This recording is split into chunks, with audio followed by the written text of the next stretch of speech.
dawuh itu datangnya itu kan di alam bawah sadar. Antara laku dan ngelakoni itu ada perbedaan walaupun cuma sedikit. Pertama niteni rasa awake dhewe, fisik terutama. Yang paling awal itu niteni rasa fisik. Jadi kayak misalnya menyadari adanya kulit, adanya dan lain sebagainya lah itu. Disuruh laku gitu ya, pokoknya setiap hari itu ada heningnya gitulah, berusaha untuk hening ya minimal 2 kali sehari, istilahnya apa, meditasi gitu ya. Meditasi biasa wae kan, menghentikan cipta gitu ya. Paling ya kalau penampakan ya seliwar-seliwar atau apa, cahaya atau dan lain sebagainya gitu kan. Ketika kita ada metodologi yang ada yang mengarahkan, atau guru atau silabus atau apapun namanya itu, nanti kan itu ada keterangannya tuh, rumah nomor 07, rumah merah, ada pohonnya. Nah itu ada istilahnya, ada patokan-patokannya.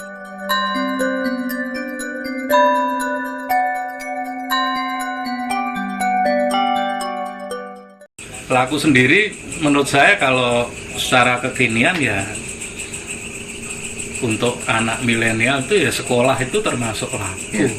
Karena itu memang nek pengen pinter ya harus belajar ya di sekolah. Nah, di salah satu tembang lagi kan bahwa disebutkan bahwa Den Samyo Marsudeng Bukti. Jadi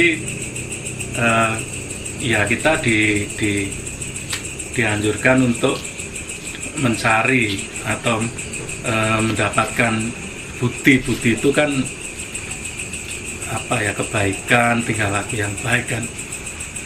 Nah lakunya itu ya segadar lawan guling, jadi nggak cuma puasa tapi juga melek. Artinya ya kalau melek tok sambil minum makan itu ya itu nggak pas, atau puasa tok itu ya kalau nggak ada kegiatan tidur tok itu juga nggak akan dapet. Nah itu termasuk bahwa laku itu termasuk kaprawiran kan, kaprawiran dan KSD. Nah itu ya kalau sekarang nggak cuman sekedar ilmu supranatural atau kanoman, tapi kaprawiran itu kalau milenial sekarang ya olahraga, karena kan olahraga itu kan mens sana in corpore sano, itu kan di dalam badan yang sehat akan terdapat juga jiwa yang sehat. Itu kan nenek moyang kita itu sudah dulu, dari dulu sudah menganjurkan itu. Intinya kan pisunen sarironiro kan, latihan tapi dirimu itu. Saya kan jenengan kan dekat dengan kota gede itu kan. Sana itu ada yang melek, terus ada yang tidur lakunya gitu. Istilahnya ngompor dawuh gitu kan. Jadi bahkan tidur itu bisa jadi laku. Betul. Nah ini balik lagi, yang pertama itu niat.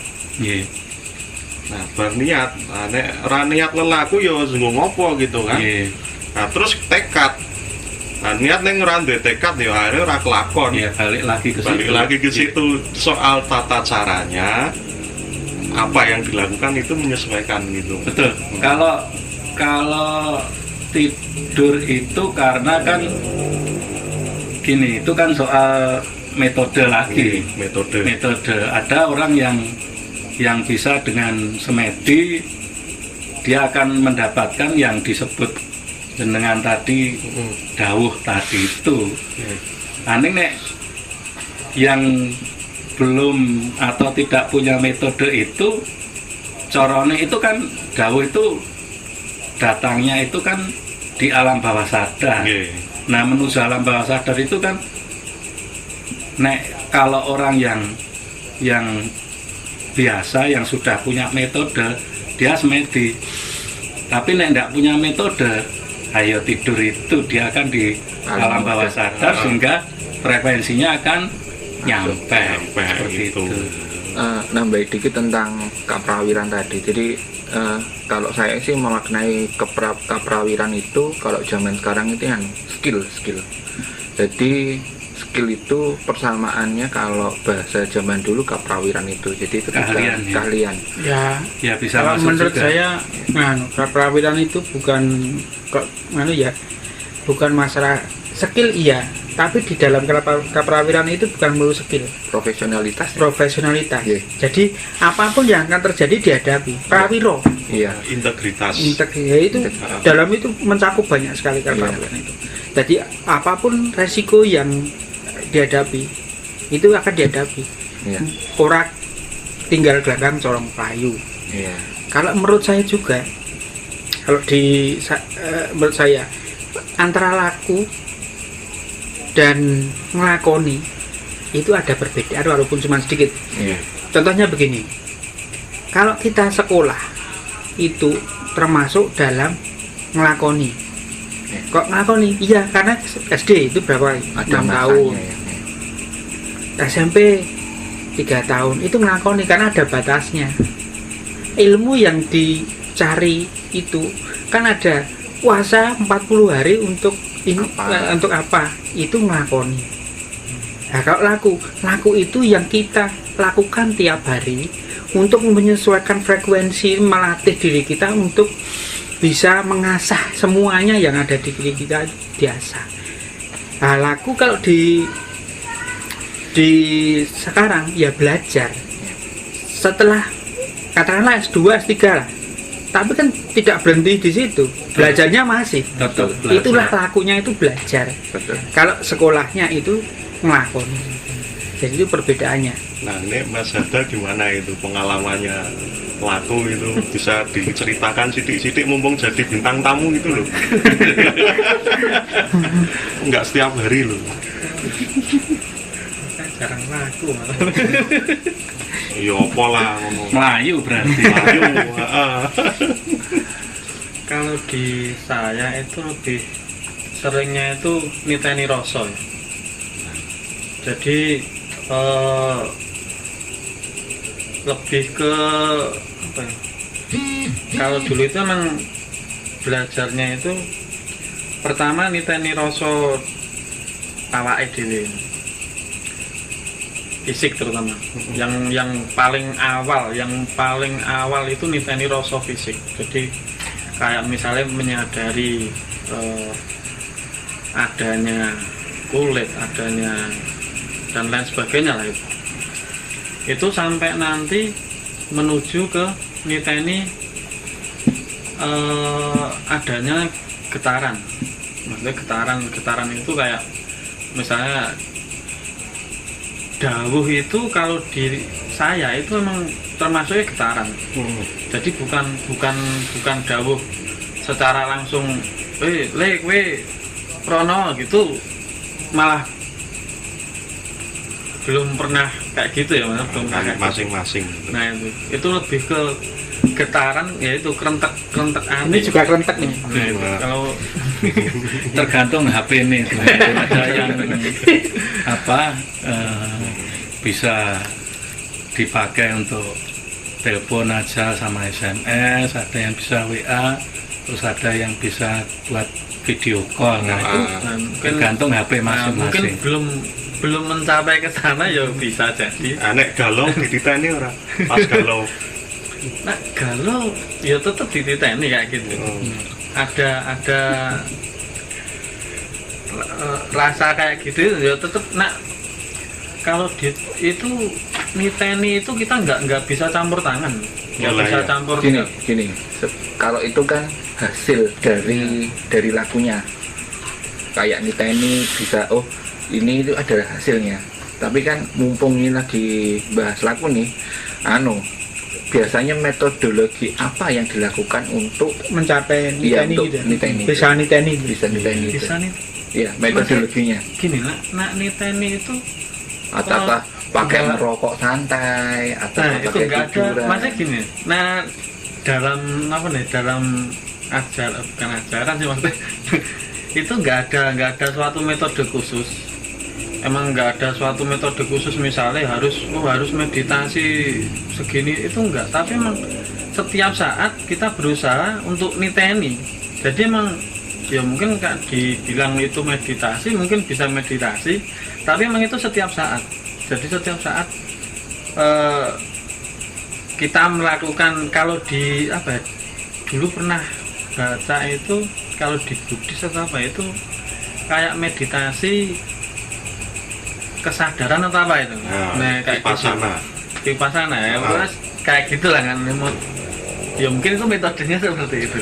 Soalnya kalau di istilah, kembali lagi ke istilah Jawa, itu ada,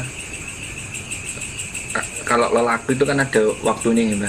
Jadi ada lagi istilah namanya topo broto.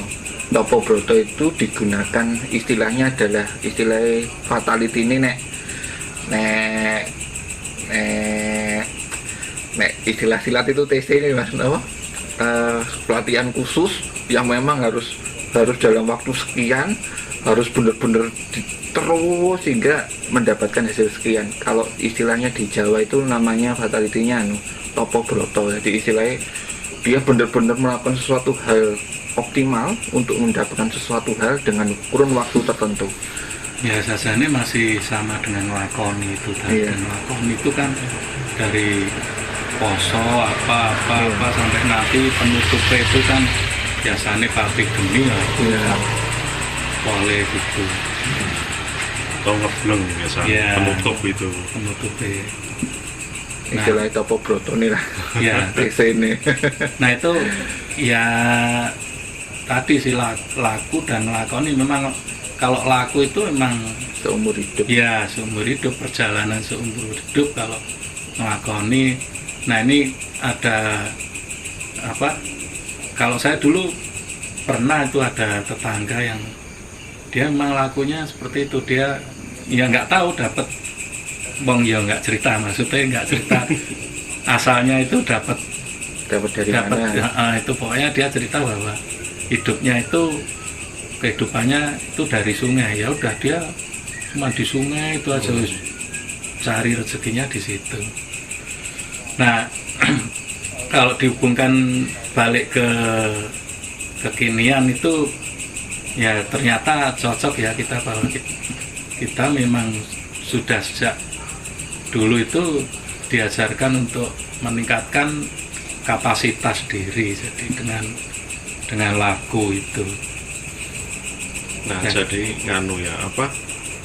Nah, nek nyambung sing Mas Hada tadi yang lelaku gitu kan. Kalau saya yang sekarang ini ya, ini sebenarnya kayak apa ya? Untuk nyelaraske rasa gitu kan.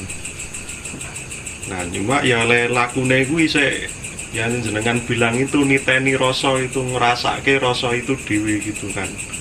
Nah, ini yang susah ini kan. Ya karena itu tadi seperti kan Mas Agung ini kan, apa metode bakunya itu nggak ada. Iya. Jadi di aplikasinya ini wis pokoknya di wis gampangane wis awuren kono, wis pokoknya sing penting iso gitu loh. Ya itu tergantung apa perjalanan Nggih. masing-masing orang kan. Tapi kan ada juga yang baku, misalnya katakanlah apa haji apa itu kan dia harus ngelakoni mute sekian hari atau nanti ditutup ini, itu kan ada itu ngelakoni itu baku untuk seperti itu. Tapi memang kebanyakan kalau yang begitu itu yang arahnya ke supra ya, untuk ke kanoman. Kalau spiritual ya seperti yang dibilang Kang Tono tadi sih, itu dari Dawo, ada yang dari Kerentek, masing-masing orang juga lakunya akan beda. Saya tadi ketika Kang Tono tadi bilang seperti itu, gini, karena saya dulu pernah mengenyam pendidikan seni, itu dosen saya itu cuman bilang gini, pokoknya hasilnya seperti ini, untuk mencapainya terserah, pilih metodologi yang kamu suka. Kamu bisa ngerjakan lewat komputer, kamu bisa ngerjakan lewat manual, kamu bisa ngerjakan nyuruh orang, terserah apapun itu, yang jelas hasilnya harus seperti ini. Nah, kadang pembebasan pemilihan cara metodologi itu memang yang pernah saya rasakan ketika waktu masih mengenyam pendidikan itu memang bikin susah. Maksudnya susah itu aku orang diajari macam-macam. Cuman efek sampingnya ketika kita bisa mengetahui metodologi yang pas untuk kita bisa punya warna tersendiri yang berbeda dari orang lain, dan itu pas dengan kita. Lebih nyaman. Ya lebih comfort lah ya, lebih nyaman, lebih tahu benar kenapa kok kita melakukan hal itu gitu. Ya memang efek samping dan pencapaian itu kadang berimbang. Maksudnya berimbang itu semakin sulit, semakin susah, semakin resiko semakin gede, itu kadang pendapatannya juga semakin baik gitu kan. Ya cuman kadang yang jadi masalah dulu itu waktu saya masih mengenyam pendidikan itu, masalahnya itu waktu. Nah, waktu ini dibebaskan sih happy saja. Di waktu ini harus 3 bulan mumet biasanya kan. Ya, itu masalah lagu tadi memang menarik ya. Kalau saya menyimak tadi di supranatural itu, ternyata suatu keilmuan itu ditempuh dengan cara ngelakoni, atau metodologinya sudah baku. Jadinya untuk menguasai suatu ilmu, contohnya pengasihan, itu biasanya lakunya mutih 3 hari, 1 hari 1 malam dilanjutkan ngebleng. Biasanya semuanya seperti itu biasanya. Kemudian kalau ada ilmu lain itu ada yang lebih berat lagi. Nah, itu berarti, atau bisakah itu keilmuan itu bisa ditempuh dengan itu, metodologinya tercapai itu sudah baku. Kemudian kalau spiritual itu hasil yang dicapai itu, kalau pandangan saya itu adalah untuk menangkap getaran, maka kita harus wening. Kalau di Jawa itu hening, anong, ning. Jadi kembali lagi ke heningnya. Jadi untuk menangkap getaran itu kita harus diam, hening. Jadi kita tahu bahwa getaran itu ada, walaupun sedikit. Nah, semakin kita hening, semakin mendalam, kita tahu dengan persis itu bahwa itu hal itu, benda itu bergetar. Itu menangkap getarannya itu kan. Semakin kita hening, getaran sedikit gitu kita tahu. Tapi kalau selama kita masih bergetar itu bermacam-macam ya. Dalam pikiran, dalam tindakan, dalam perkataan, perasaan dan sebagainya, itu getaran.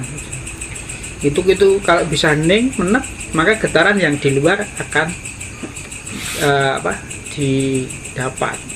Di luar itu bukan perhatian, kalau diberatkan bukan di sini, tapi di luar sini. Tapi masih di dalam. karena ini sih sebenarnya kita ngomong bahasa teknis itu getaran itu menghasilkan signal. Nah, signal itu lebih lembut daripada getaran. Nah, ketika getarannya lembut itu menghasilkan signal yang lembut juga. Dalam arti pandang secara sederhana, bukan berarti ketika bergetar terus itu bukan. Contoh kayak sinyal wifi. Oh, itu nggak ada getaran. Kalau dilihat kasat mata ya nggak ada getarannya, tapi dia bisa sampai kemana-mana. Nah, kan jadi saya juga kan disuruh laku gitu. Ya pokoknya setiap hari itu ada heningnya gitulah, berusaha untuk hening ya minimal 2 kali sehari. Istilahnya apa, meditasi gitu. Ya meditasi biasa wae kan, mengheningkan cipta gitu. Ya paling ya kalau penampakan ya seliwar-seliwar atau apa, cahaya atau dan lain sebagainya gitu kan. Cuma itu awalnya.